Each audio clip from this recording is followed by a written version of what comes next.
Have time for a few questions, sir? Oh, thanks. I just have two for you.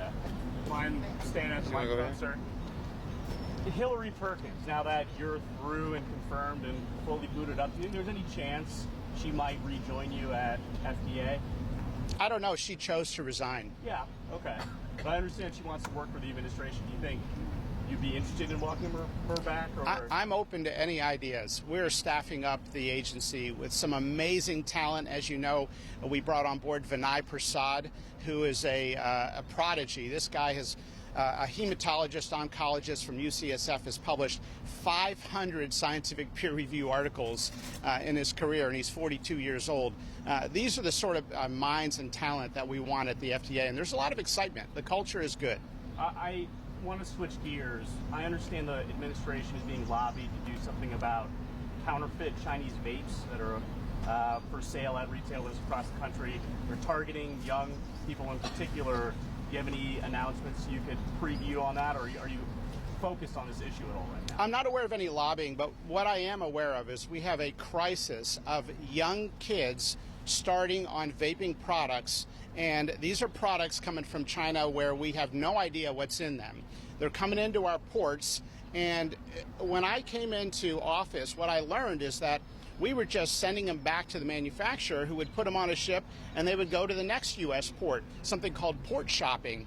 And they're laughing at us because the FDA can only get through 2 to 5% of products that come in through our ports. So basically 100% of the stuff was getting in. It was a porous border.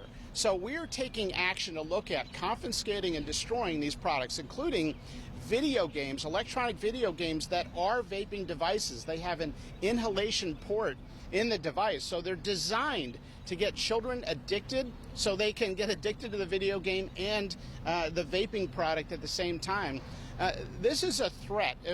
If another country did this to the United States, as is happening right now, we would say this is an attack.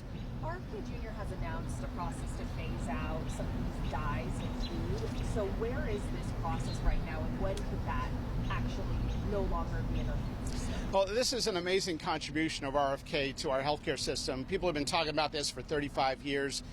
We have this plan to remove all 9 petroleum-based food dyes from the U.S. food supply. We're meeting today with the Consumer Brand Association. We've seen tremendous receptivity. We are finding the common ground to come up with a time frame that's feasible for companies. We want American companies to thrive. They've done nothing wrong. They've focused on mass food production as we asked them to in the 1960s and 70s. But now we have to look at the ingredients, given the epidemic of chronic diseases and ADHD. What timeline do you think is realistic? So you may have seen Tyson's Food announce that they are going to shoot for a target in the next few months to remove petroleum-based food dyes. Other companies like Pepsi have suggested aggressive timeframes. So we're working with all of them. And you know what? They want to do this. They just don't want to deal with a patchwork of legislation in 50 different states. That's all they have to tiptoe around. And they want to make sure their competitors don't have an unfair advantage. And that's our role, is to make sure we've got a common standard and a common time frame. So you're aiming for months here? Well, some companies have offered to do it in months. We're aiming for the end of next year, and we think that's very feasible. Awesome. Thank you, guys. Yeah. Have a good one. Great. All right? Thanks a lot.